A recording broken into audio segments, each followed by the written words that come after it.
Okay, it's going to be a WWE pay-per-view rewind for 2022. So the first part of the video, this is going to be the top 25 matches of the year. This is going to be pay-per-views, Raw and Smackdown combined. So coming in at number 25, we have the War Games from Survivor Series main event. We got the Bloodline taking on the Brawling Brutes.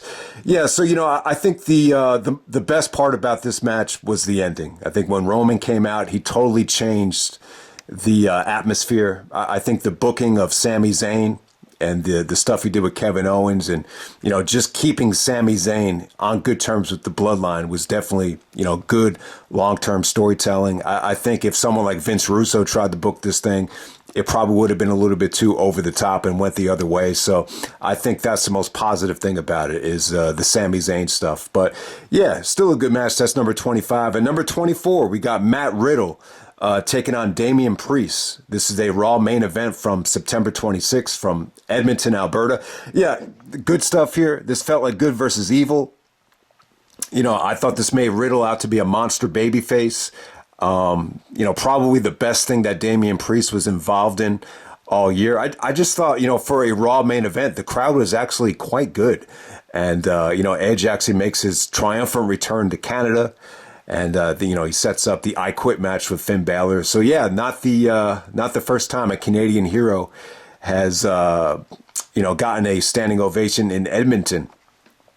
So I just thought the reaction for Edge was probably one of the best reactions he had gotten all year. It just kind of rings a bell that, no wonder Edge had to turn back babyface if he's going to get, reactions like that. All right, number 23, we got Gunther taking on Rey Mysterio. So if you haven't heard, Gunther is actually the same guy as Walter from WXW or NXT.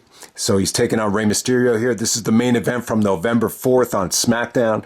And yeah, man, really, really good stuff. Kind of, brought back good memories of Rey Mysterio going up against, Big Show, Brock, the Great Khali, JBL. Just a really vintage Mysterio match that had a David versus Goliath feel. Gunther actually kind of fly swats the 619. So really, really good stuff, man. And, the fans were really emotionally involved here. And they got behind Rey and they looked disgusted when Gunther won the match. It was good heat for him. At number 22, we got Edge taking on AJ Styles from WrestleMania. Probably the most disappointing match of the year. Let me try to reiterate a couple things. I just think it was a mistake to turn Edge heel. I think, especially when you see the reaction that I just talked about with Edge. I mean, I just don't think you need to turn a guy heel for the sake of turning heel, especially when you got somebody, one of the few guys that's still really, really over. On top of that, I wasn't a big fan of the finish with Damian Priest. This was more about starting the whole Judgment Day rather than putting on a great match. I just thought you should have kept this thing face versus face. And then on top of that, I mean, let's face it, man. I don't know what it is, but AJ at WrestleMania, like he just has a really difficult time of getting the fans emotionally involved and, creating that, electric atmosphere. This felt a lot more like the Nakamura match than any of AJ's WrestleMania matches. But other than that, the positives are they got time. I thought the wrestling wise, they wrestled hard. You got good submission work. You got, really, really hard-hitting suplexes, and I thought it was good stuff, man. They just couldn't get the crowd, and for whatever reason, the finish just kind of left me flat. But nonetheless, still really, really good work between those two. I just wish we had gotten babyface versus babyface. I thought that would have been the better way to go. The heel stuff from Edge, I just thought it felt extremely forced, but I get where they were going. I think they wanted to have Edge really try to endorse that stable, more than anything. Number 21. We got Kevin Owens taking on Seth Rollins. This was from Raw from March 14th. Okay, so I really, really like the story here. Seth was trying to get on WrestleMania, and he wanted to take Kevin Owens' spot and actually host the Stone Cold Steve Austin at WrestleMania and just take over the Kevin Owens show. And then Owens was just like, no, that's my spot at WrestleMania. So I just thought you have both guys kind of, wrestle this match like something important was on the line. It kind of reminded me of Shawn Michaels trying to get that last match with The Undertaker, leading up to WrestleMania 26. So, yeah, Owens goes over with the stunner, and Rollins is just, looking depressed and looking like, how in the world is he going to get on WrestleMania? But as we all know, it all worked out for Seth freaking Rollins there. So at number 20, we got AJ Styles taking on Finn Balor from Survivor Series. I just wish this had gotten better promotion, better presentation, because I thought it was really, really good stuff. I mean, you got a clean finish. I thought the wrestling here was top notch. Just really, really good, crisp action between two former friends from the Bullet Club right there. So AJ versus Balor, Survivor Series. AJ gets that win with the phenomenal forearm between the two rings. Awesome ending right there. Number 19, we got Bianca Belair taking on Becky Lynch, taking on Asuka. This is a triple threat from Hell in a Cell. One of the better, female triple threats in WWE history, maybe the best. The only ones that I think can rival this were some of the ones that they had at WrestleMania, maybe WrestleMania 19 or WrestleMania 2016 with Sasha Banks, Becky, and Charlotte. Number 18, we got Matt Riddle taking on Seth Rollins. This is the Fight Pit at Extreme Rules. You had the special guest referee from the UFC, Daniel Cormier, if I'm not mistaken. And yeah, I thought this was cool, man. I think crowd reaction wise, I think they had a tough time because it's the main event. There's no championship on the line, but I still thought it was cool. You finally got to see this Fight Pit on the main roster. You got great submission work. You got good high spots. You had a really, really good ending with, Riddle fighting off those buckle bombs into the cage. So, yeah, I mean, the crowd could have been better here, but I like the fact that it was the main event. And so great stuff. Riddle, wins this feud and gets the victory there. At number 17, we got RK Bro challenging the Alpha Academy for the tag team titles. You also had Kevin Owens and Seth Rollins teaming up. This is a triple threat tag for the Raw titles from March 7th. Yeah, this got almost like a whole hour. I actually did watch this live, so I remember it well. I just thought, all these teams just looked amazing. Great action. The Alpha Academy guys, this is probably the best match they've ever had. Randy Orton got some amazing hot tags. So you just had great action here. Rollins and Owens were dumbfounded that they weren't going to be, going to WrestleMania at the time. So they were a little bit, depressed after the match was over. But yeah, RK Bro wins the tag team titles. And, great moment right there. Great match. Got a lot of time. Just really, really fun to watch. Probably one of the best, Raw matches of the year. No doubt about it. At number 16, you got the Bloodline. The Bloodline of Roman and the Usos taking on Drew McIntyre and RK Bro. This is from WrestleMania Backlash. This is a 6-man tag match. No titles on the line. A lot of people would argue that, running a 6-man tag at a pay-per-view would just, it's just not a good business decision. We don't have to worry about pay-per-view buy rates in this climate. But yeah, man, I thought it was a really good match, though. I thought it was refreshing to see a tag match get into a rhythm and get that much time without them going to a picture-in-picture or a commercial break. I just thought it was dope stuff. And one of the last Randy Orton main events. We'll hopefully Randy Orton comes back, but I think that was his last main event. Roman goes over, but it was a hard-hitting 6-man tag with just a lot of good action. At number 15, we got Drew McIntyre taking on Sheamus. This was from July 29th, Smackdown. The Smackdown right before SummerSlam, the good old-fashioned Donnybrook match. You saw Sheamus and McIntyre, the two friends, battle it out in the Thunderdome. They finally had a crowd here. I wish it could have been at SummerSlam. I think with SummerSlam, you need to empty the tank. I would have rather had this on it than, putting, all those celebrities on the show like a Pat McAfee.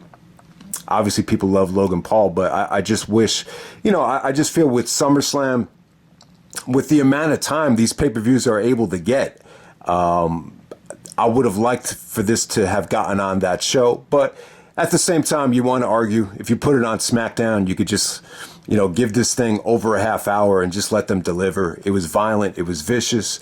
And, Drew McIntyre gets a nice win over Sheamus to go on to Clash at the Castle. Definitely one of the hardest hitting television matches of the year. Number 14, we got the Brawling Brutes taking on Imperium. This is another Donnybrook match to open up Extreme Rules. Yeah, I thought this was awesome. Thought it was a lot of fun. You know, Sheamus gets a big victory here after putting over Gunther at Clash of the Castle, and you know, it was just a lot of fun, very hard hitting. You know, you had Butch, you know, jumping over barrels. You had you know, tons of table spots, tons of violence, just really electric stuff from both teams right there. At number 13, we got Roman Reigns taking on Matt Riddle. This is, I believe this is the only time the WWE Championship was defended on television all year. So you got to go back to Smackdown from June 17th. You know, Riddle was great here. You know, the fans really got behind Riddle. I think Riddle proved that, you know, he's over enough to be champion. You know, he kicked out of a lot of Roman's finishers. It was just a really electric atmosphere. And yeah, definitely one of the best title matches all year was Roman versus Riddle from June. Okay, so at number 12, we got Gunther taking on Ricochet. This was from SmackDown from just a couple of weeks ago, December 16th. Ricochet actually wins the SmackDown World Cup and gets the Intercontinental Championship shot at Gunther. And now, Gunther actually beat Ricochet, I think, back in June to win the IC title. So, yeah, I mean, that's the one thing Triple H has really done. You know, he brought a lot of focus back on the United States Championships and the Intercontinental Championships as well. Yeah, this was definitely the best Gunther and Ricochet match. This is the rematch. Yeah, I mean, it really feels like they're going to get a lot more out of Ricochet now. I mean, this guy has set the world on fire on the indies. You know, he won Battle of Los Angeles. He was, you know, a cornerstone of Dragon Gate USA. You know, even going back to Chikara, the early days. I mean, the guy's a hell of a talent. And, you know, he was able to showcase his high flying and his striking ability here. It felt like good old Ricochet, man. So hopefully they get a chance to cash in on Ricochet even more before it's too late. But yeah, that was definitely one of the best, you know, matches Gunther has had all year, going up against Ricochet. Number 11, we got Seth Rollins taking on Matt Riddle. This is from Clash at the Castle. You know, the build up here was very well done. I just thought, you know, some of the promos, some of the segments between Rollins and Riddles that made this really personal. I kind of wish, you know, this would have been the time where we got more of a pure wrestling match, you know, very similar to the Jericho, you know, Punk feud, you know, where Jericho tried to get into Punk's, you know, get under his skin by criticizing his family. Very similar to that situation. But Rollins was able to outsmart Matt Riddle. But, you know, this was the best crowd that they had all year in terms of Rollins and Riddle. I mean, they went late in the show and the fans were still emotionally invested. Rollins outsmarts Riddle, and he's able to get the curb stomp off the top rope to put Riddle away. Just really good stuff. At number 10, we got the Usos taking on the Street Profits from Money in the Bank. This is a match I'm sure a lot of people weren't that excited about because we've seen it a million times on every single SmackDown. You saw so much of the Usos in the New Day, the Usos and the Street Profits. My expectations were just very low. But, you know, they got a lot of time. They were able to build momentum. And, you know, the crowd was exclusive because Money in the Bank was supposed to be a stadium show. You know, they over-delivered. And the result is it's a top 10 match of the year. So that's Usos and Street Profits at number 10. You know, the finish definitely led to a rematch with Jeff Jarrett being the official, but this was definitely the better match. At number 9, we got Cody Rhodes taking on Seth Rollins. This is match number 2 from WrestleMania Backlash. They opened that show up with the bang. I just thought this was, you know, even more great stuff between them. I thought they had great chemistry here. I thought it was just, you know, fast-paced, lots of reversals. You know, obviously Cody winning was a little bit surprising. I figured it'd be one to one at that point, but it just showed you how serious they were taking, you know, Cody Rhodes, that Cody wasn't just going to be a flash in the pan. Like, we're seriously, you know, doing whatever we can to put him over and, you know, make him a cornerstone of this company. And, you know, that was kind of the message that I think they sent with that. Cody actually gets a dirty victory as he holds the tights after a roll up. But still, it's still amazing that he was able to defeat Rollins. The enemy coming in and defeating him 2-0. So that was pretty surprising to me, but it does make sense looking back on it. At number 8, we got Seth Rollins taking on Bobby Lashley and Austin Theory. This was from Survivor Series for the United States Championship triple threat match. Yeah, this was cool, man. I thought this stole the show. I thought, Rollins brought energy and life to Survivor Series. There was a lot of creativity here. It almost kind of felt like a Royal Rumble match, the way they were trying to, get each other out of the ring so they could isolate, the guy that they wanted to pin. I thought there was some really, really awesome stuff out of the Falcon Arrow into the spear, the Hurt Lock into the WrestleMania 8 spot.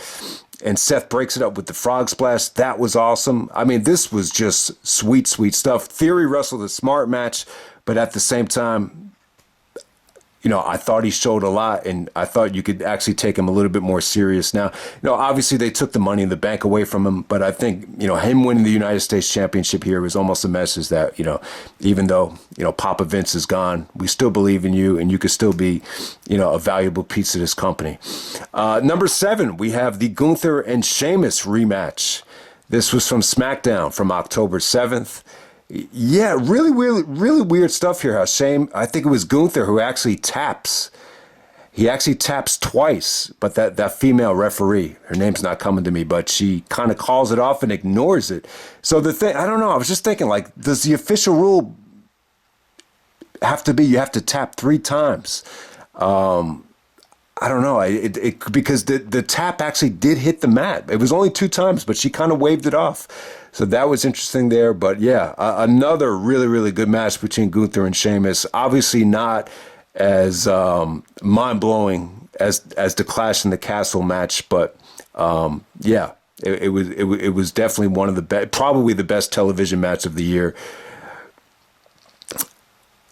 for the WWE. And then at number 6, we got Becky Lynch taking on Bianca Belair from WrestleMania.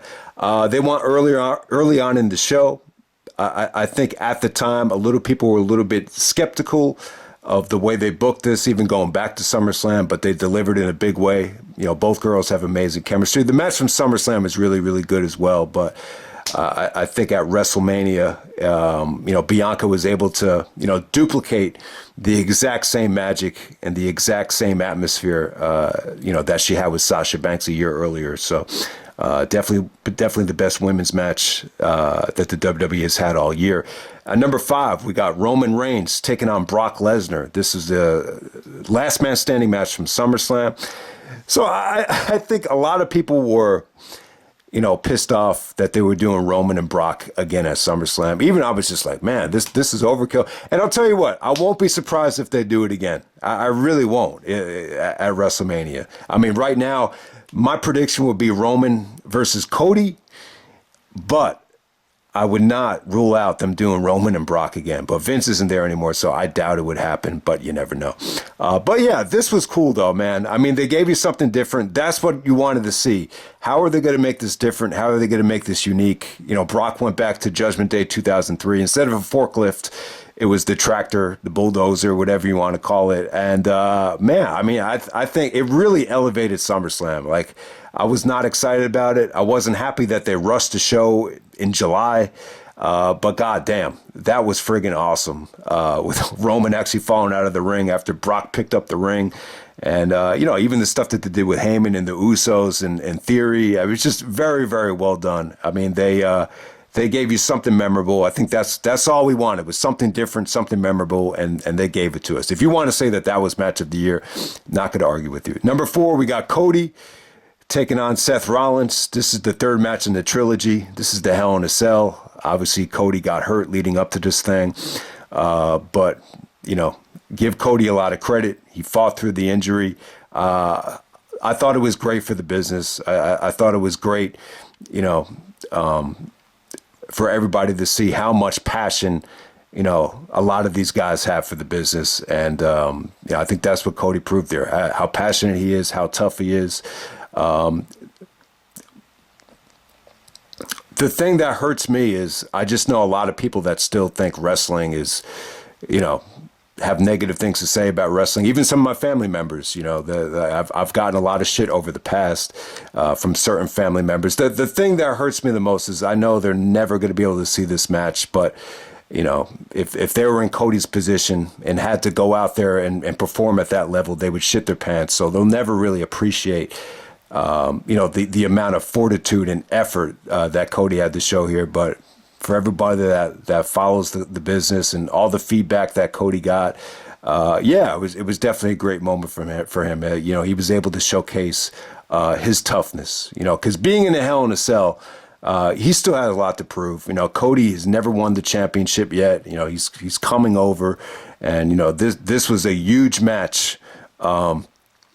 For him, for personal reasons. And you just tell, like, he wasn't going to miss it for the world. Had this been someone like a Randy Orton that's wrestled in Hell in the Cells, and has nothing to prove, maybe you give Randy a pass and just give him the night off and give a replacement. But in someone like Cody's situation, where, you're on the verge of accomplishing everything you wanted to accomplish, nothing is going to get in his way. And that's the feeling you got from Cody there, that passion, that raw energy. I don't think you've ever, especially in the WWE, I don't think we've ever gotten to see that type of, fortitude, since Triple H went down with the quad injury and finished that match. Number 3, we got Roman Reigns taking on Drew McIntyre at Clash at the Castle. What stands out about this is just how credible the title felt at the time. It felt like if the title felt, more credible than it has in years.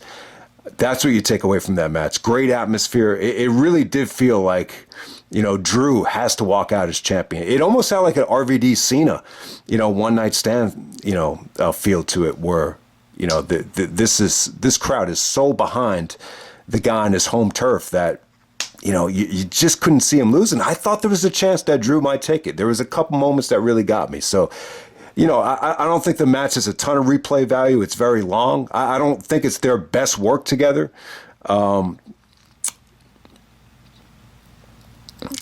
But I do think it's an amazing atmosphere, and I do think like the title, felt more important than ever. So that's why I have it that high.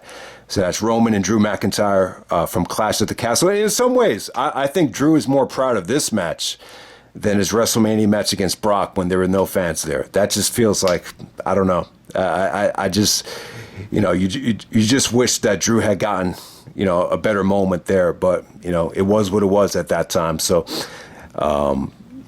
at number 2, we got Cody taking on Seth Rollins. This was from WrestleMania. So, the way they did this was just very interesting. We've never seen anything like it, but, it's just, in today's era, you got 2 nights of WrestleMania, so you could get away without even advertising a match. And then at the same time, with social media being what it is today, you could just rely on social media to promote it. And I think that's what it did right there. So it was really, really cool, man. To see Cody in that environment, just kind of step in and, go out there and perform with Rollins and steal. In my opinion, I thought they stole the show. So, awesome match right there. Obviously from Cody's standpoint, the money was good and, $5 million a year, downside guarantee. You definitely understand it from his point, especially, he's never been WWE champion. He wants to continue his father's legacy. So you understand it from Cody's standpoint.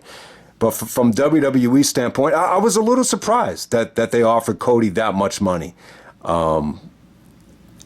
But I think looking back on it, I think it makes a lot of sense. I think it hurt AEW. I really think AEW misses Cody. And I think, maybe this is part of the plan. Maybe if you offer Cody that kind of money, give him this type of spot at WrestleMania, it'll kind of,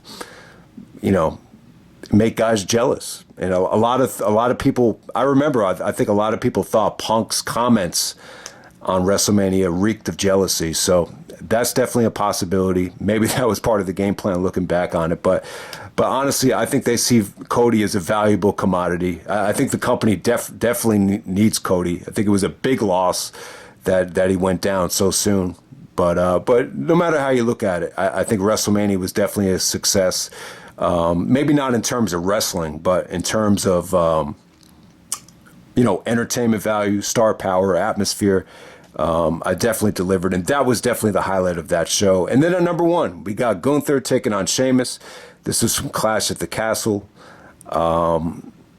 Yeah, I mean, it was almost too good to be true. To think that Sheamus, someone that I really wasn't crazy about, a decade earlier. I think with Sheamus right now, he doesn't have that Daniel Bryan cloud hanging over his head. I think that definitely helps. But at the same time, he's really showing, how good he is. He's gotten better with age. The Gunther is definitely a great opponent that he's able to showcase, this kind of style against. And I mean, they knocked it out of the park. I mean, it was just so stiff.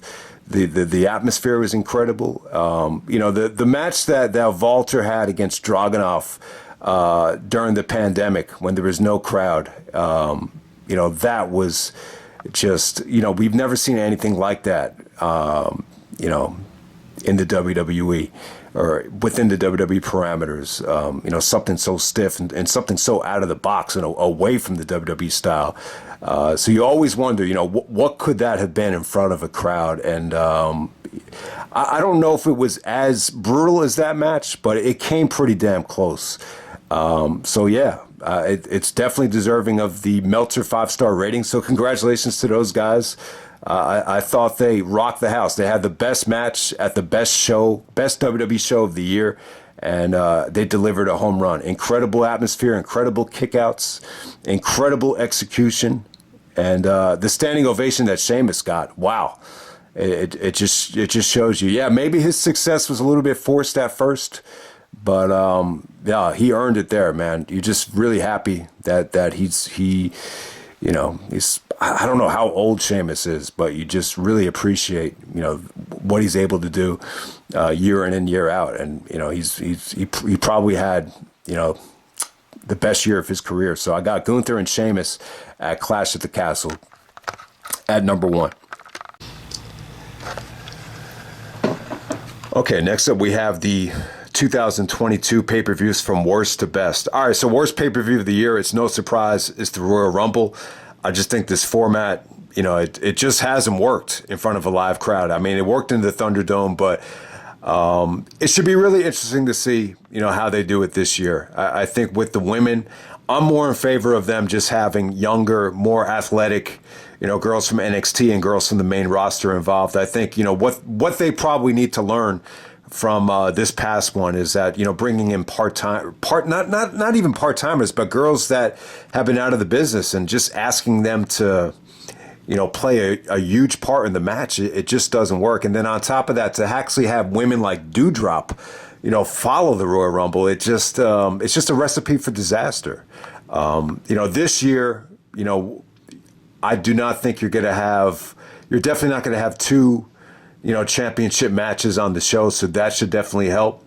I think, the best way to go about this with the women, maybe the Royal Rumble should just determine who the undisputed women's championship is. Maybe Bianca and Ronda put both belts on the line, and whoever wins the women's Royal Rumble match becomes the undisputed women's champion. I'm just in favor of that. That way you don't have to have women try to follow the Royal Rumble match. But, we'll see what they do. I think also, the fact that you still had, two championships with Brock and Roman, you were still building up to that. I think that hurt Royal Rumble last year as well. And you just got very anticlimactic winners, whether it be Ronda, whether it be Brock. It kind of felt like Fox overruled WWE and booked the Royal Rumble for them. That's just how it kind of felt at the time. All right, the next worst pay-per-view is Elimination Chamber, the very next pay-per-view. This was from Saudi Arabia. Did very well in terms of ticket sales, but both chamber matches were probably two of the worst chamber matches. They just didn't feel important. They felt the one with Bianca, it just felt like she was wrestling with kids or girls that, weren't quite ready for prime time. Brock was just booked to look dominant, but it really wasn't that memorable. Nowhere near as memorable as the Goldberg Elimination Chamber, for example. And then you got stuff that, the Lita's return, might have seemed cool at the time, but I just don't think anyone's ever going to go back to it. So I got Elimination Chamber in the second to worst spot. All right, so from there, we're going to go to day one, the very first day of 2022. It kind of had a unique feel to it. It was in Atlanta. It definitely had a unique, diverse atmosphere, I think.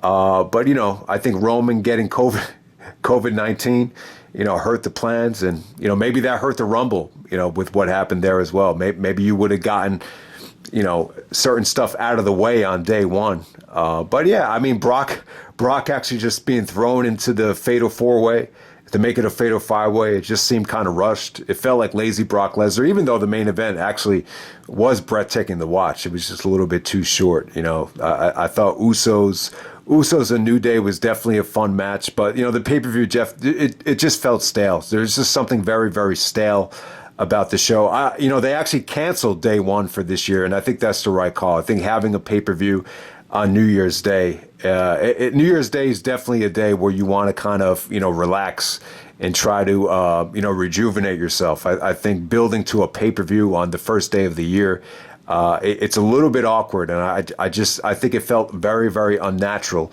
Okay, next up we got Crown Jewel 2022 from Saudi Arabia. I mean, yeah, really, really fun show. There was some good things to like about it. I'd be lying if I said this was a return to form of the Saudi Arabia shows before the pandemic, but the main event was a lot of fun. It generated a lot of interest.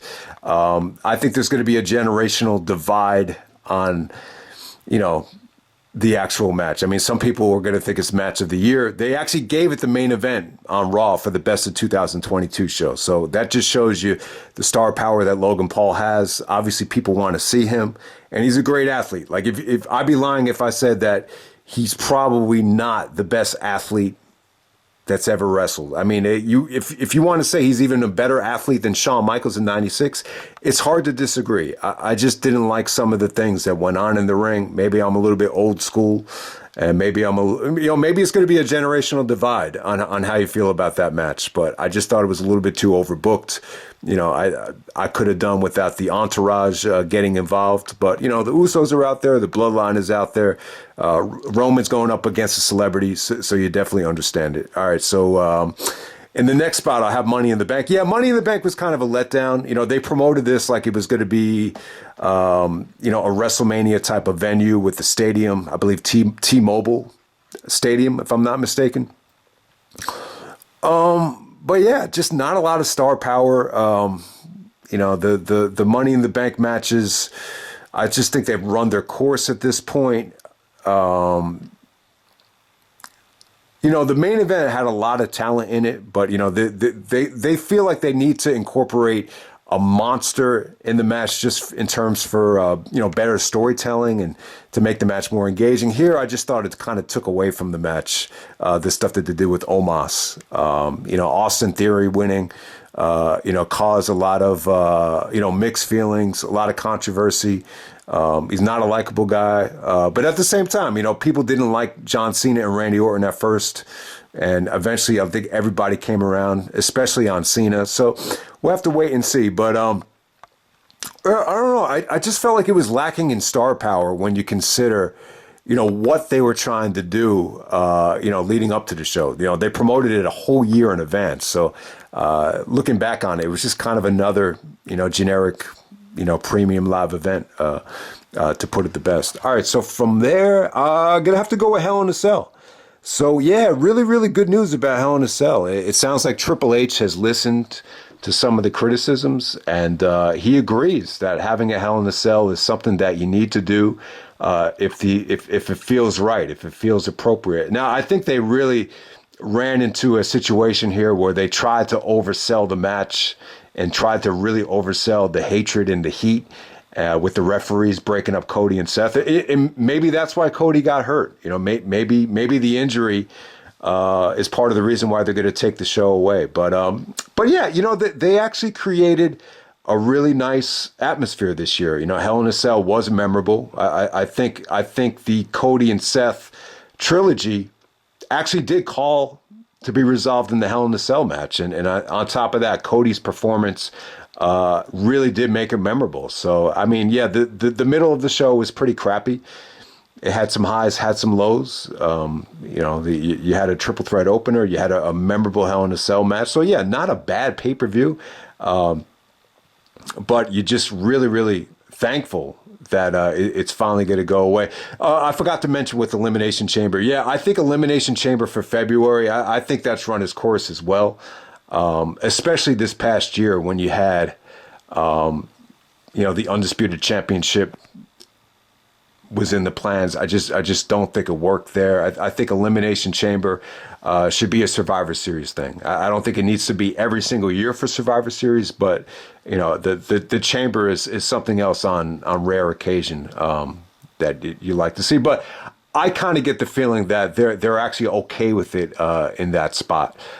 Maybe you could use it as a number one contenders match, or maybe you could use it for, since they're building up the Intercontinental and the United States Championships, maybe you could use it for those belts in that February spot. So, yeah. But at least they're going to get rid of Hell in a Cell, so that's pretty cool. Money in the Bank, the problem with Money in the Bank is it has a pretty good legacy. I think, the history with Punk and, the quality of shows, especially, the Money in the Bank was actually the return in front of a live crowd last year, and it went really, really well. It was arguably the pay-per-view of the year. So, even though I'm not a huge fan of the Money in the Bank and the cash in and the repetitiveness of it and how it doesn't really, benefit a lot of these guys to win that way, the history of the pay-per-view is actually has, quite the legacy. When you think about it. So they'll probably end up keeping Money in the Bank as well. All right, so from there,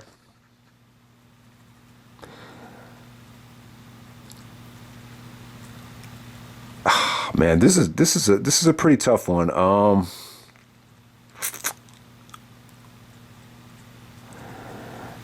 See, I thought this would be more fun to do a spur of the moment type of thing.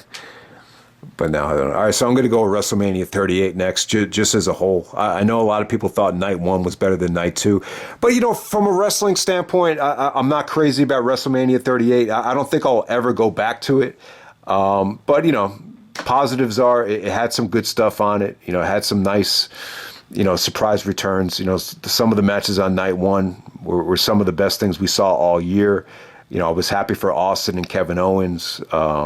The celebrities actually exceeded expectations. It created a lot of buzz, in terms of ticket sales. I don't know how well it did on Peacock, but apparently just social media buzz and just overall, in terms of just how successful it was a lot better than the last couple of WrestleManias. And I can definitely see that, and I would definitely agree with that. It was definitely a successful show. Just a lot of the stuff I just really wouldn't go back to, like the Johnny Knoxville stuff, even the Logan Paul stuff. For as entertaining as it was, it just didn't offer enough, wrestling quality, like for my personal taste. And I think a lot of people were baffled about the marketing of it, as we're in the PG era, but we're still marketing, Jackass. We're marketing Stone Cold Steve Austin, the poster man for, the Attitude Era, or the MTV 1998 generation, the rebellious generation. So it's like, what's really what message are we trying to send? But I don't know. I just think with WrestleMania 38, everything was just about selling tickets. Trying to sell out that huge, Jerry's World 2 nights in a row, trying to sell as many tickets as we can. So I think that was the philosophy, more than anything, looking back on it. But I'll just leave you with this. I was happy for Austin, really happy for Kevin Owens that he was able to main event WrestleMania. I thought that was really, really cool. Brock and Roman, that just kind of felt like another Brock and Roman match. I'm not sure if the injury had a lot to do with that being cut short or whatever the case may be, but that was definitely not memorable. So yeah, I would never really, I don't think I'll ever really want to go back to a lot of the show. But like, I'm a little bit baffled that, the MVP of arguably the best year ever, in my personal opinion, 2001. So Stone Cold, it's undisputed. He's probably the MVP of 2001. But for some reason, he doesn't, he's just involved in some match on the card, as he would say, at the very next WrestleMania. Here, 20 years later, they're bringing him in out of retirement and they're giving him a main event spot. And they're giving him all that money, and so it's a little bit baffling. But I think it says more about the state of the industry. How, I just think a lot of the company just doesn't trust a lot of stars, or we just don't have a lot of. I just think WWE doesn't have a lot of trust in guys other than guys like Brock or guys like Roman. So that has more to do with it than anything negative I want to say about Austin. But I was really happy for Kevin Owens. I kind of wish Owens had used this spot as a way to kind of catapult himself to the next level. I think he's done a good job. I'm just a little bit disappointed at his overall push, but I still think there's a lot of good things to come. I think Kevin Owens and Sami Zayn really got a lot of momentum out of WrestleMania, so that's another good thing, and Cody as well. Obviously, when you think of WrestleMania, you got to think of the return of Cody. Just a lot of success, a lot of people there, a lot of ticket sales. So yeah, I mean, it's a successful show no matter how you look at it. Obviously, you had the pandemic 2 years ago, and then last year, WrestleMania 37. It was a little bit of a weird atmosphere at the time. The vaccines just started to come out, so it still wasn't quite a return to form. But WrestleMania 38, in a lot of ways, it was a return to form in terms of the success of WrestleMania. So I'll just leave it at that. All right, so from WrestleMania 38, man. All right, I'm going to go to Survivor Series War Games. Okay, man. So War Games to me is going to end up being probably like the most polarizing pay-per-view ever. Yeah, I mean, a lot of people liked it. Like Meltzer liked it. There's a lot of the guys on YouTube that just, post the star ratings and then they'll do like a quick write-up. It seemed like most of those people liked it. It's weird. Like I didn't really care for the show, and it seemed like every single comment just kind of felt the same way that I did about it. So it's really, really weird. But I'll tell you, if you love the War Games matches and you loved, some of the other stuff on the show, then you'll probably think War Games is like one of the best pay-per-views ever. Some people actually rated. I think Meltzer was one of them. Almost every single match got a 4-star rating. It's crazy. So, all right. I think enough has been said about this show. But I would just say this. I think with War Games, it's very important to have guys that are over, and you need to get those reactions, because it's such a long, it's almost like a half hour until the match officially starts. So I just think it's very important to get that Dusty Flair type of reaction for, the punches. And it just kind of felt to me like some guys just weren't quite ready to be thrust into that spot. I mean, think of it. Solo Sikoa hasn't been on the main roster, for 3 months at that point. Even Ridge Holland, it just felt like a lot of the fans really were still warming up to certain guys. And plus, guys like Drew, guys like Sheamus, it felt like they were much more over at Clash at the Castle. The Sammy stuff was really cool, but you could still argue that the Usos, got pretty generic reactions as well. So I don't know. I understand the Bloodline situation, the Bloodline storyline. You want to keep those members of the Bloodline in that match, but it'd be really interesting to see if they could pull off a War Games and just stack the deck with the 10 biggest stars in the company, try to find the way to make that work. But yeah, you know what, man, I'm still glad they did it. I still think it was good. Even Triple H, he didn't really try to, bullshit anybody. He was just he was real about it. He was like, yeah, War Games is tough and everyone was nervous, but we did the best we could. And yeah, so I like the fact that they brought War Games back. I really think it was a good decision. I don't think they hit a home run. I don't think it set the world on fire, but I think it was a good start. And obviously, I think they deserve, War Games. It deserves to be brought back in a situation where you could definitely build to it, because obviously there was a transition, during the summertime with Vince and Triple H. But yeah, it was cool. Maybe not every single year, but I'm just in favor of not having it for the women and for the men. I just think it's a little bit too overkill. But nonetheless, I love the format of the show. It didn't give you a lot of filler, only 5 matches. And I still thought it was a solid show. So I got War Games in that spot. All right, so from there, I'm going to go to SummerSlam. SummerSlam was pretty cool, man. And my expectations were kind of low. It featured a lot of rematches, especially the opener and the main event were rematches from WrestleMania. But, Logan Paul definitely, I think really stole the show on the undercard. I think he opened a lot of eyes with his performance against The Miz. And, you had the stuff that they did with Edge and Dominic. That was pretty cool. And then obviously the main event was just something memorable. They needed to do something different, and they definitely delivered. I think SummerSlam was probably the surprise of the year for me, because I think I had very little expectations going into it. And I just remember by the time I tried to keep the review short and sweet and get it up right away. And I just remember, I just had a feeling of euphoria after the show was over. So, yeah, I got to give SummerSlam the thumbs up. Even though it didn't have the sexy card, I still would have preferred to see, guys like Drew and Sheamus empty the tank. I think you always need to empty the tank for SummerSlam. I just think SummerSlam moving forward, you want to see fresh matches. You want to see nice variety. You want to see, a great wrestling card. I just don't really think they presented that this year, but still ended up being a better than expected show.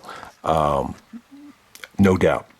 All right, so from there, we're going to go to Extreme Rules. Yeah, Extreme Rules was a lot of fun. I thought you had great variety on the show. They stuck to the Extreme Rules stipulations. You had the fight pit. The I Quit match was one of the best booked matches of the year in terms of the Edge and Finn Balor stuff with the Judgment Day. It wasn't a great wrestling match, but the booking wise, it just felt like a great segment. It was definitely cool. So you definitely got nice variety. The opener with Imperium and the Brawling Brutes. That the Donnybrook match was, definitely that was probably the opener of the year. It was just so wild and so crazy.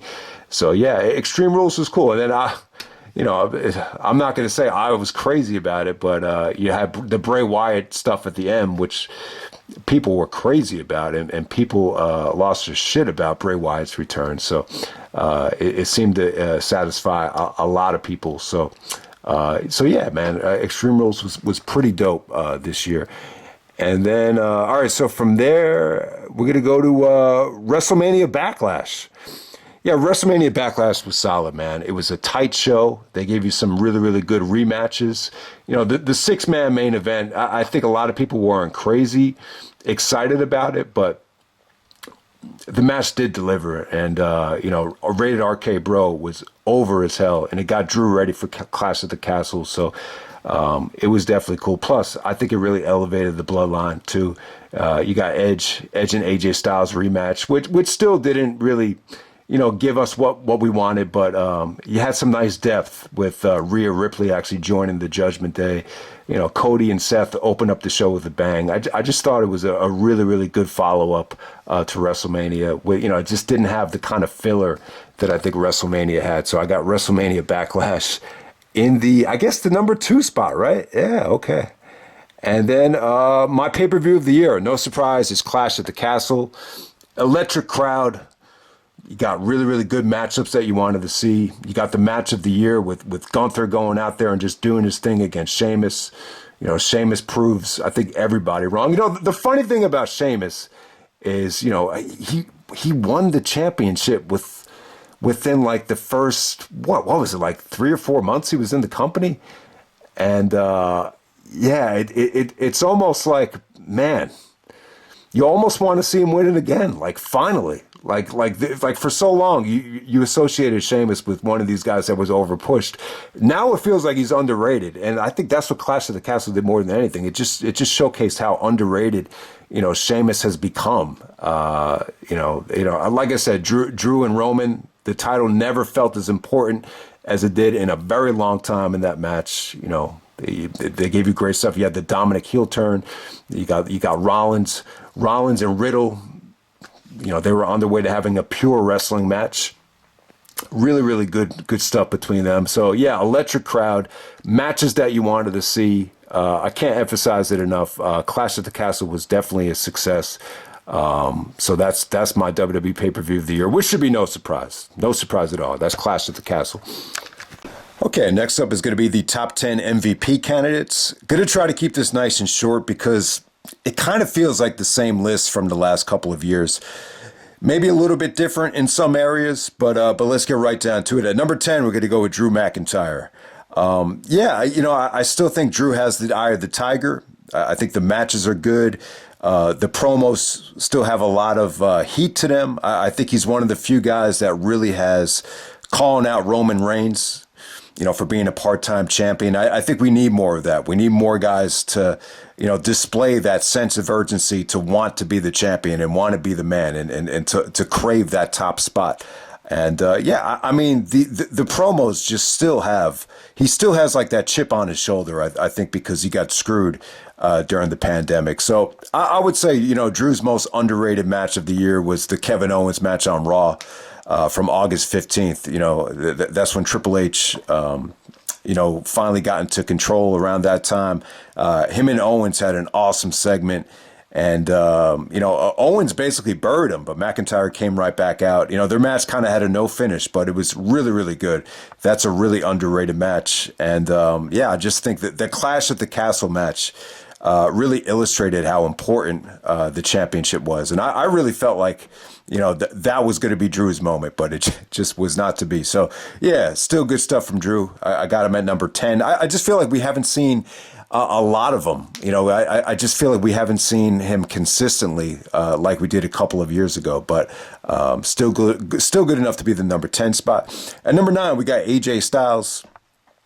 So I think AJ in the ring, especially for his age, I think he still has it. I think he's a lot better, you know, than some of the other guys that came up with. I would actually still put AJ over Joe. I would put AJ over CM Punk in the ring. I would definitely say that. Crowd reaction wise, I just feel like AJ, some of AJ's matches have been a little bit disappointing, only because of the crowd reaction factor. But yeah, man, I still think, you know, it still kind of feels like AJ's a far away from home, which is TNA, which is, you know, the 6-sided ring and all that stuff. But yeah, I mean, he feels it feels like AJ's comfortable, you know, just being where he is, providing for his family. And I like the fact that he's a babyface, though. I feel like you really got AJ back into full gear in 2022. Yeah, I mean, some of the matches were quite disappointing, but he still had his moments, though. He had some really nice, underrated gems against Bobby Lashley on Raw. The Sami Zayn match on Raw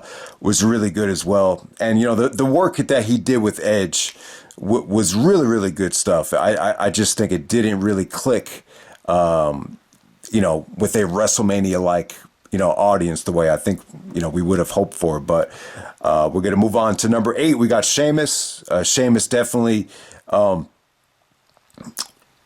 a breakout year. You know, it feels like at one point, you know, he was the most overrated, possibly the most overpushed wrestler, you know, going back 10, 12 years ago. But I mean, like I said, guys, he pretty much, you know, had a nice, you know, comeback year. You could definitely argue the most improved if you want to argue that. And I just think there's a lot of factors. I think the Daniel Bryan cloud is a factor. I think the fact that he has his own stable right now, I think him and Drew have really kind of formed a nice rivalry, a nice friendship, and especially overseas. I definitely think there's a huge market for Sheamus. So even at the old age that Sheamus is, there's still a lot of value in him. And he's just a solid, you know, workhorse. I don't know if he's ever going to main event WrestleMania again, but no matter how you slice it, he's had a successful career. So big ups to Sheamus. Got him at the number 8 spot. At number 7, I got Kevin Owens and Sami Zayn, kind of holding the number 7 spot, kind of in a draw right here. I mean, you know, Owens had the match with Austin at WrestleMania, which was a nice attraction.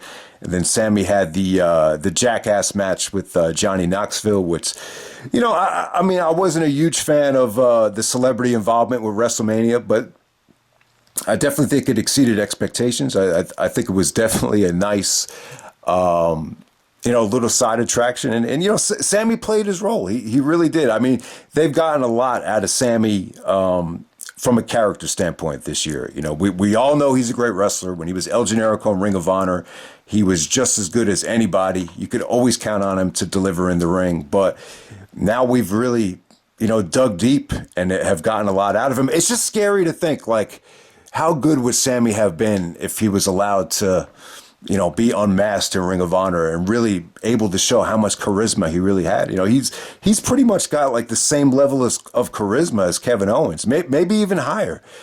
So I think both guys have a lot to be proud of. Both guys are always going to be, fused at the hip and tied together. And,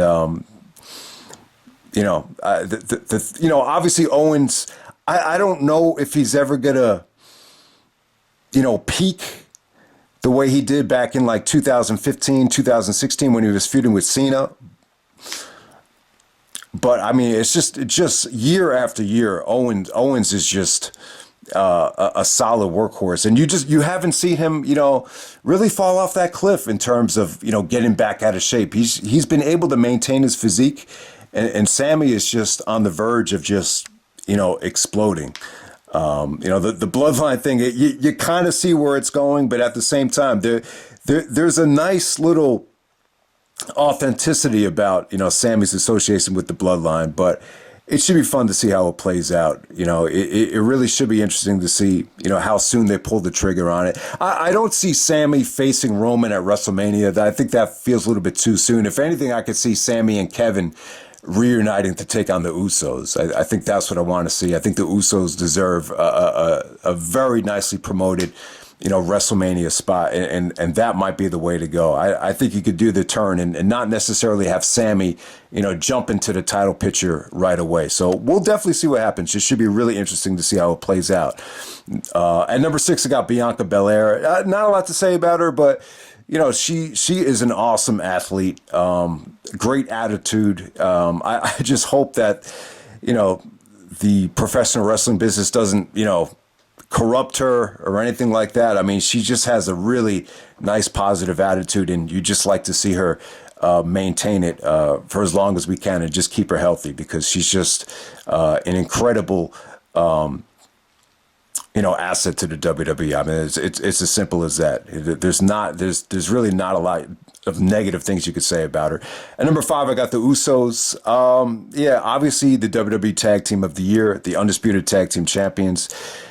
I mean, there are times where I feel like the Usos are still a little bit stale. I feel like you got to present them in a certain way to really get you excited about their matches, because they've been on television for so long now. But what I really love about this team is, some of the facial expressions that Jey Uso shows, some of the depth that Jey Uso found, I think, during the pandemic when he was feuding with Roman, has really carried over. And you could just tell he's got that attitude about him that, almost like Homicide-like or Iverson-like, where he just has like that attitude, and you saw it in the War Games match with Sammy, just the lack of trust that he was showing against Sammy on his face. So, yeah, I definitely think the Usos have delivered in spots this year, but there are certain moments where I still feel like if they're not, in there with the right tag team or the right situation, it could feel a little bit stale. I know WWE tried to hype up some of their matches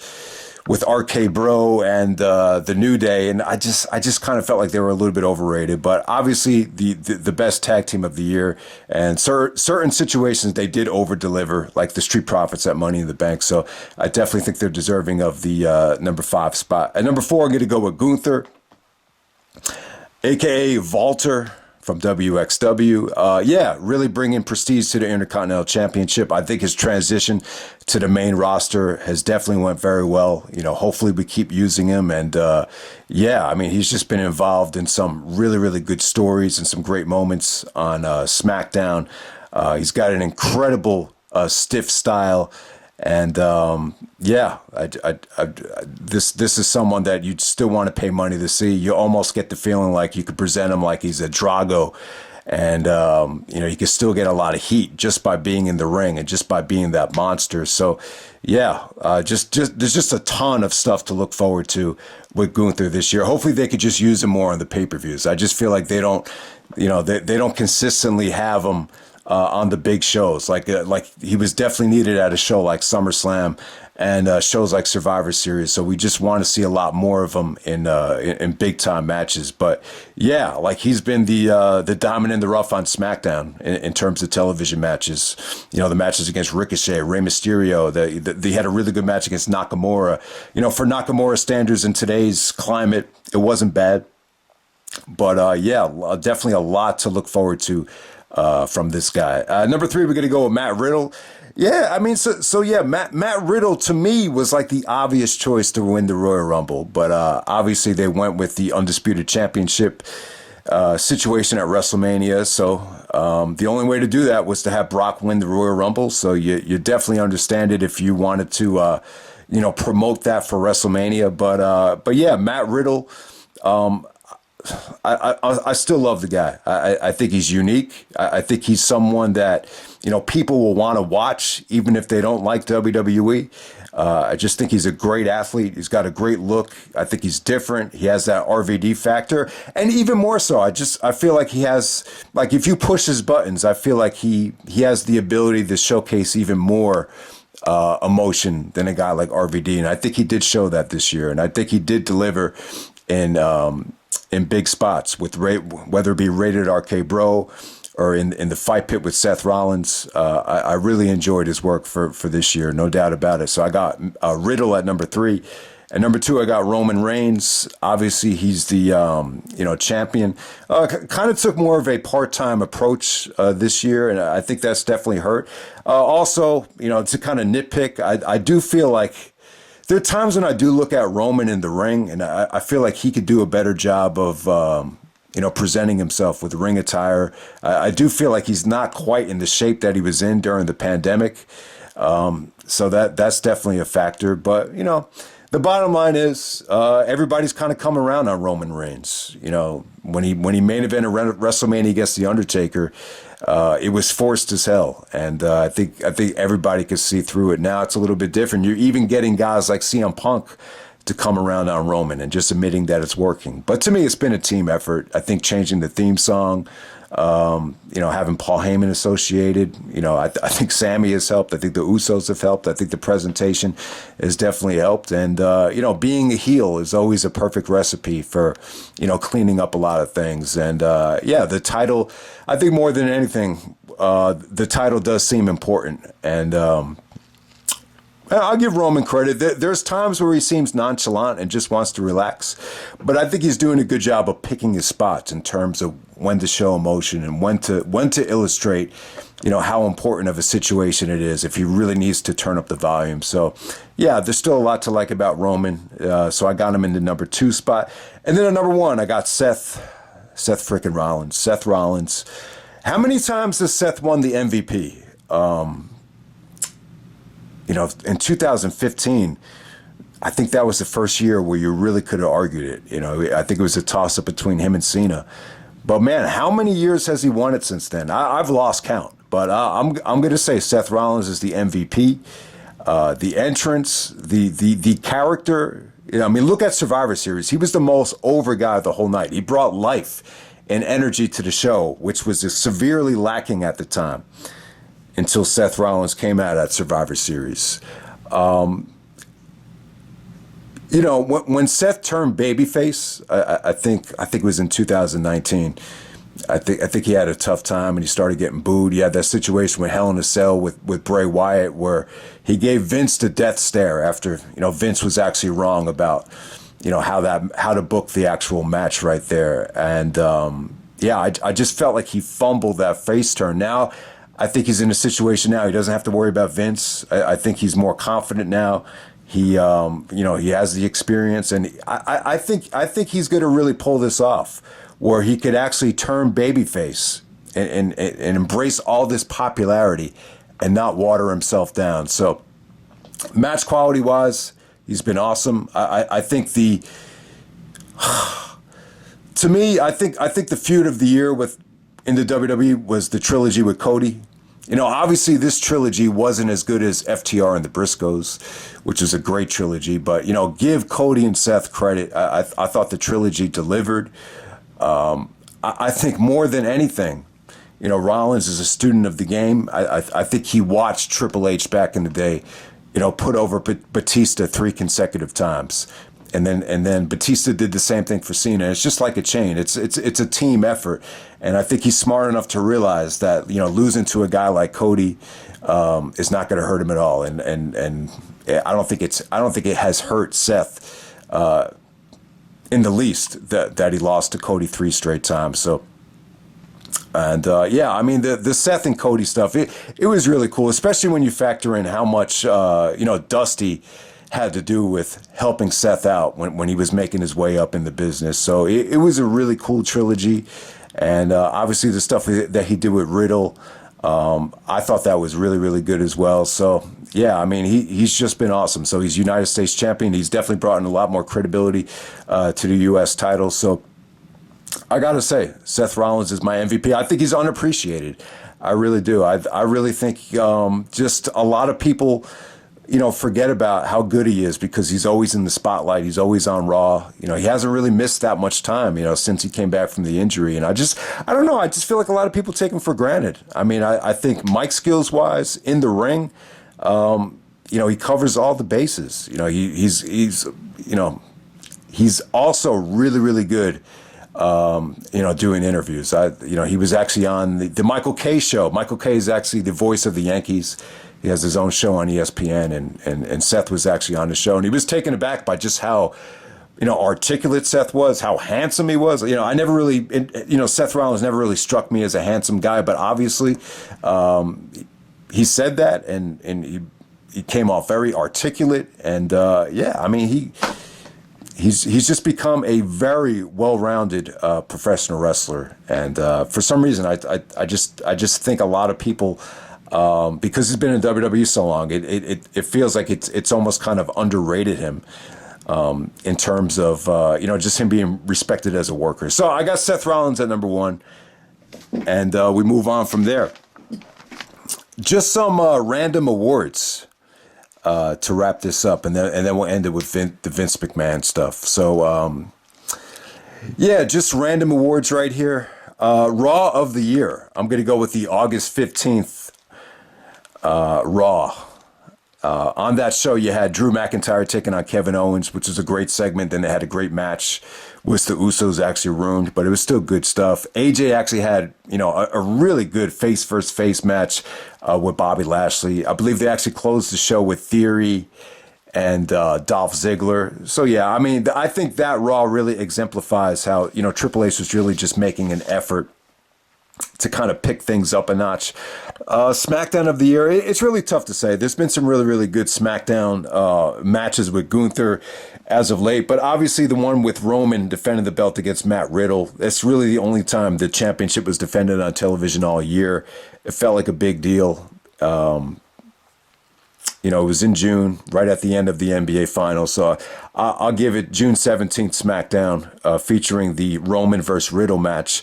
The month of the year, I mean, it's pretty easy. I'm going to go with SummerSlam to Clash at the Castle. That whole time frame, they made the changes with Vince stepping down, and you could definitely see the improvement. I think SummerSlam was definitely a memorable show. And then obviously Clash at the Castle was the most memorable thing of the year, and the streak continued too. I think even going into Extreme Rules, they did a lot of exciting things, especially with Edge and the Judgment Day, going into Extreme Rules. The promo of the year, I got to go with Matt Riddle and Seth Rollins. They did that satellite promo where you had a 2-shot of them. And, it kind of started out as, the promo was a little bit, childish in the beginning. It wasn't that serious. You had Riddle actually saying, the real man in your family is Becky, bro. And then the promo just kind of ended, and then, they shut down. And then all of a sudden, Rollins just says, "Hey Riddle, you're still there? You want to talk about my family? Let's talk about your family, about how your wife left you. Your wife and your kids left you because you're not a real man." And then Riddle's like, "Where are you?" He's like, "Where are you?" So it was great. I thought Riddle showed great range. I thought Rollins really kind of showed, how ruthless he could be. We saw a lot of Rollins just laughing and just being almost like Joker-like, throughout the year. But, he really stepped up the voltage there in terms of being a sadistic, cold-blooded heel. So I love that segment. They played it back in both video packages for Rollins and Riddle. And, it just really, really worked. So that was one of the few promos that really got my juices flowing this year. All right, most improved. All right, the most improved wrestler of the year for 2002. This would have been really tough. I don't know why. A lot of the guys that improved, I felt like they were in the midst of their comebacks, like an Eddie Guerrero. He'd probably be my choice for most improved of 2002 if you were to ask me. But like, who's the one that made the biggest leap? I'm gonna have to go with Sheamus. I do feel like Sheamus wasn't able. Now, a lot of this, I think, just has to do with the international talent. I think a lot of guys that have come in internationally, offer more than just the generic WWE style. And I just think Sheamus is definitely, comfortable, with a lot of those guys. And it's just made for better matches. So without a doubt, I'm just going to go with Sheamus, improving at the, in his early 40s. If you have a different choice than that, feel free to post. Most likely to leave for AEW. This is just a random award that I have right here. Man, this is a tough one, man. So the most likely to leave for AEW out of anybody on the roster.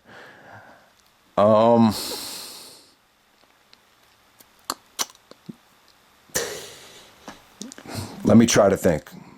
All right, so while I'm thinking about it, who do you really feel is most likely to go to AEW on this WWE roster right here? Try not to look at any of the MVP candidates.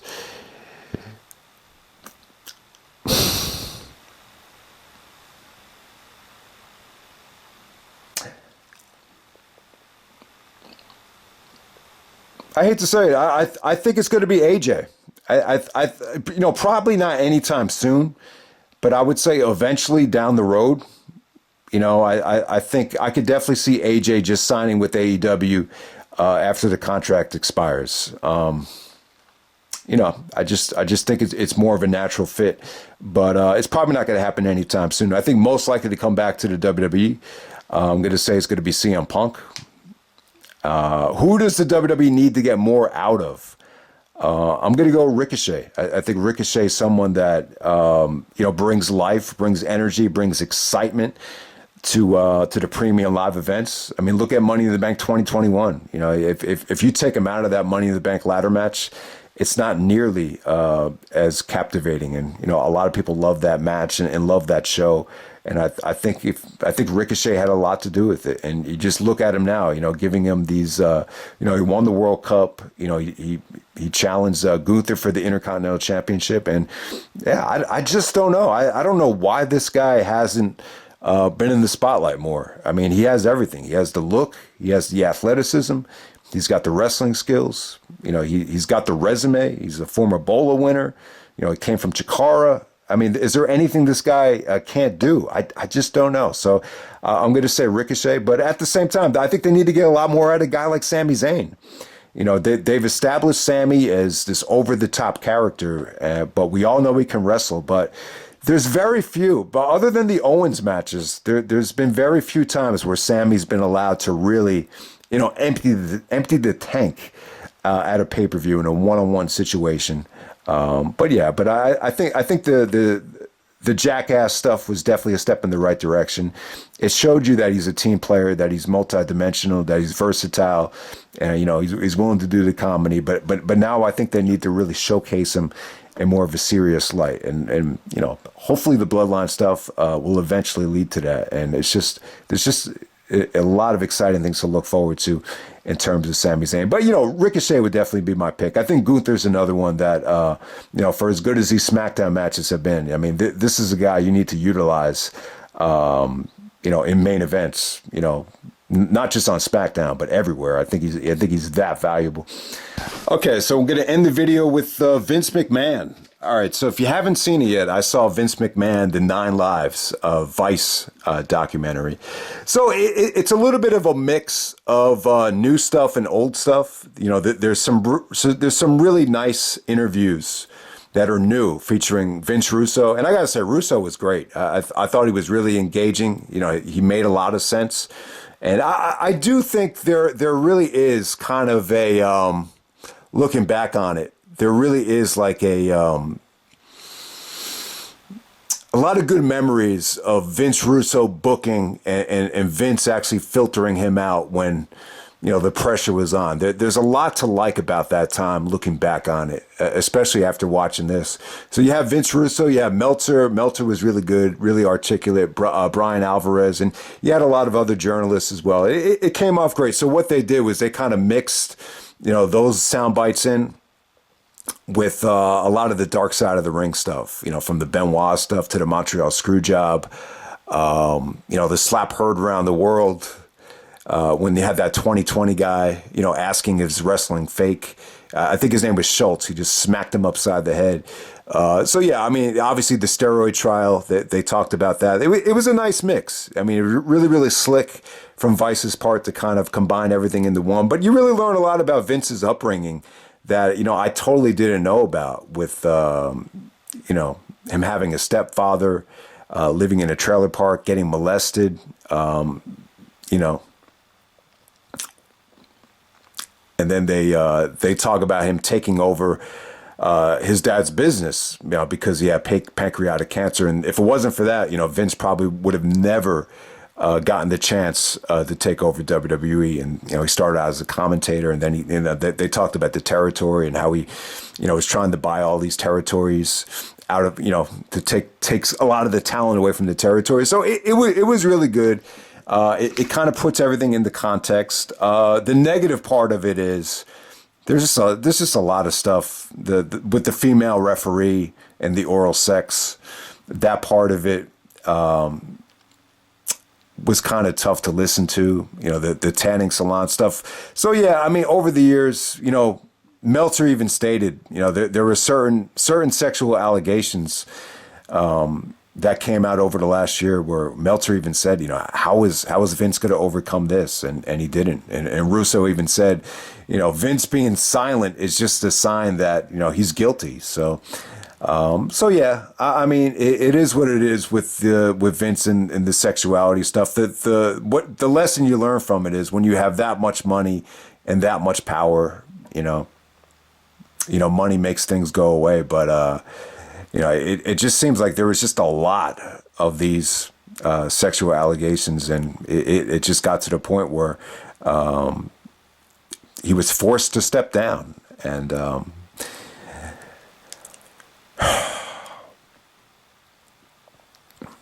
honestly, guys, like it was tough to watch it because I do have a lot of respect for Vince. I like a lot of what he's done over the years. I think, especially like watching wrestling as a kid, like I think he was the perfect guy to be in charge of the WWF, when I was watching as a kid, because, I think he catered to kids, he branded, the talent like they were superheroes, and he was perfect for that time. I also thought he was great at promoting, just the marketing of WrestleMania. They actually went into depth about, the early stages of WrestleMania, and getting on Saturday Night Live the night before WrestleMania was huge, for the first WrestleMania. So there's a lot to like about Vince. The funny thing is I still think Vince loves wrestling. I think he loves watching guys like Shawn and Benoit and Finlay, but he does, sacrifice his personal taste for money. And what that documentary really illustrated, and it's, Russo was great here. I mean, Russo even he said I'd rather watch ballet than sit through a 3-hour Raw. It's like it's the worst thing you could watch, and they have these graphics. They show all these graphs about how the ratings have gone down every single year since 2001, but still the television deals keep increasing. I just think it has a lot to do with the state of the television industry. How there's the more and more time goes on, the more and more there is to choose from, and obviously you have streaming, which is an issue now. So it's crazy. You know, the ratings have gone down every single year since 2001. Attendance. I don't know if you could say the same thing about attendance, but you know, you learn about the rights fees. You know, and obviously the 3-hour Raws are not going anywhere, you know, because of these rights fees. So, you know, that has a lot to do with it. Yeah, you know, Russo even stated like how complacent Vince got. Like it got to the point. I think this was around maybe like, you know, 2017, 2018, where you really just felt like, especially during the Roman push when he was a babyface, how Vince got really, really complacent. Yeah, so now we're at the point now where Triple H is going to take over.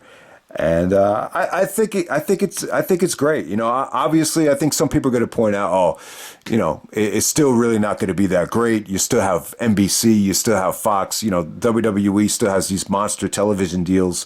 So, you know, it's not like they could just do anything, which is true. But still, like when you think about it, you know, you don't need to be controversial to put on great wrestling, and you don't need to be controversial to deliver engaging promos and deliver on the mic. And that's what I think Triple H will bring. I think he'll be able to do that. I mean, yeah, I mean, I think at one point, you know, Triple H having all that power while being a performer, I definitely think it created a conflict of interest, especially when we're, you know, talking about certain guys like a Rob Van Dam or a Bryan Danielson, you know, guys that we thought should have, you know, gotten a lot more than they, you know, were allowed to achieve.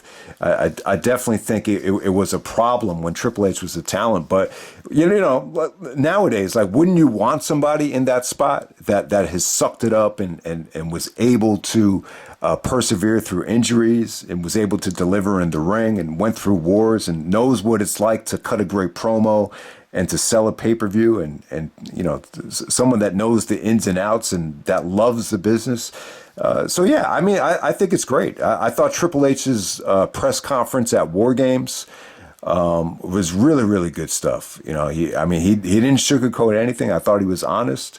He didn't act like War Games, you know, they blew it out of the water. He just said, hey, listen, you know, we had to bring it back. And, you know, it's a very difficult, you know, match to pull off. But, you know, everybody did a great job. So, I don't know, man. I would definitely say that Triple H being, you know, head of the tank right now, it's definitely a good thing. I would not expect every single Raw and every single Smackdown to deliver must-see television. And you know, I don't think you want to have a situation where you have, you know, amazing television matches every single year. You know, like it was back in 2002 on SmackDown. I think it's unrealistic. I think more than anything, wrestling fans want to see engaging feuds, engaging personalities. That's going to lead to something big at a pay-per-view. So I think it's unrealistic to think that every single Raw is going to feature 5-star classics. I don't think you want to see that. Obviously, I think, you know, what they need to work on is just, you know, eliminating some of the crap, eliminating some of the filler, eliminating some of the stuff that you just don't care about at all. You know, 24/7 stuff, maybe some of the stuff with the Miz, you know, you could do without. But at the same time, with 3 hours, it's going to be hard to expect, you know, every single thing that you don't like to go away. So the 3-hour Raws are what they are. I think if anything, they're more likely to go up to 4 hours than go back down to 2 hours, just because the state of the industry. You know, back in the 1996, you know, television time was a lot more valuable. You know, it's funny to think that Raw was only, you know, 63 minutes at that time. But yeah, I mean, that's pretty much it, man. I just, yeah, I mean, more than anything, it's an interesting year.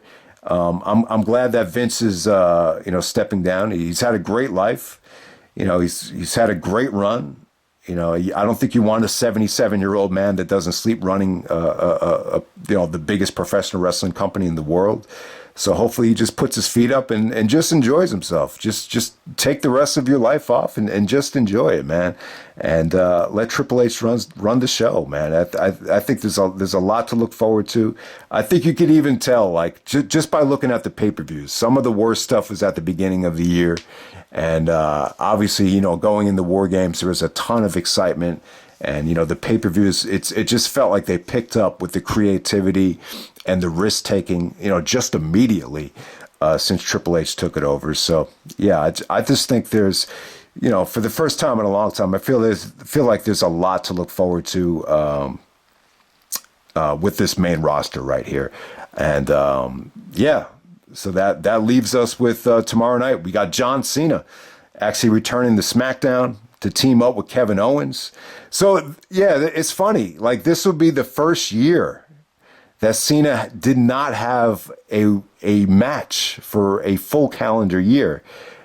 So Kevin Owens actually texted him. I don't know if this really did happen in real life, but yeah, Cena's going to be coming back tomorrow night. It's going to be Owens and Cena versus Sami Zayn and Roman Reigns. So we'll see what happens. It should definitely be unique. So yeah, looking forward to seeing John Cena in action tomorrow night. And then let's just close off with the Mandy Rose stuff.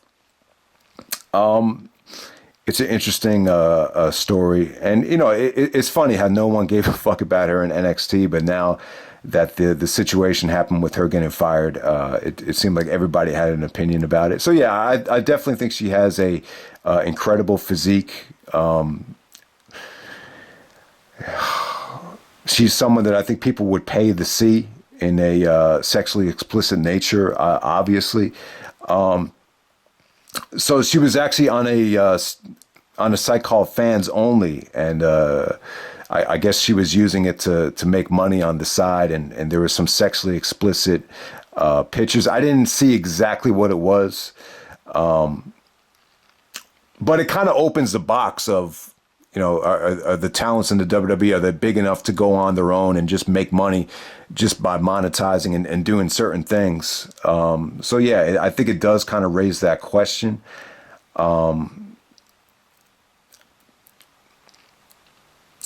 Also, I think, from the WWE standpoint, they're not going to want their talents, profiting and making money from other sources. I think that's obvious, because they're basically using their WWE fame to, make a name for themselves. So I don't know if it had more to do with that. But at the same time, because WWE's a public company, they're associated with Peacock, NBC, Fox. You got all these major corporations spending all this money. None of these major corporations want to be associated with adult entertainment anymore. I mean, it's just the way it is. I don't know what it is. It might have to do with stocks, the billing processors. I have no idea. You go to eBay. eBay made some controversial decisions over the last couple of years. They want to be more like Walmart, from what I understand. I don't think Amazon. I think a lot of these, major corporations, they do not want to be associated with anything porn related, because it hurts the advertisement revenue. So I think more than anything, that's why they had to fire her. But hey, I wasn't crazy about her work.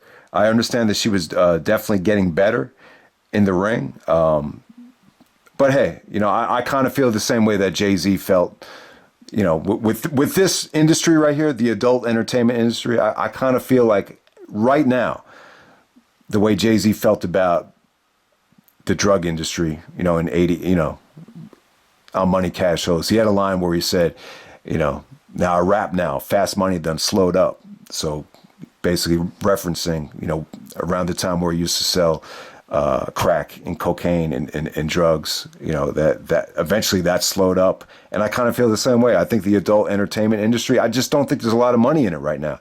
I think a lot of it has to do with piracy. I think a lot of it has to do with advertisers. So I don't know. I don't know if Mandy Rose can just jump into that industry and make a ton of money. You know, whatever money she's going to make by doing solo stuff or whatever money she's going to make from the fans only stuff, it's just going to be temporary, because what's she going to do when the WWE fame wears off? Where's she going to go from there? So I just don't know. Maybe it's a situation now where she could cash in and make a lot of money, make a lot of fast money right away, and that would be enough. But who knows, man? Maybe she could get into acting, but I just don't think. Obviously, we said sexually explicit nature, but I just don't think there's enough money of that to sustain any sort of long-term career in it. I just don't know, especially in today's climate with piracy and all that stuff. So we'll see what happens, though. But yeah, I'm surprised at how much attention it got, though. But she definitely does have a body that I think people will pay a lot of money to see. And so I don't know, would a top level director be willing to shell out $1 million in this climate to get Mandy Rose under contract? I just don't think so. But yeah, I mean, maybe it should go to AEW. I don't know. I really don't know. But yeah, it was definitely a very controversial subject that people touched on. But like, my stance is just this: if she thinks she's gonna make a long-term living off of nudity or the fans only page, I just think the fame is definitely going to wear off after a certain amount of years. Plus, you got to factor in age and all that stuff as well. So, but that's pretty much it, man. That's the WWE Pay-Per-View Rewind for 2022, and I'm out. All right.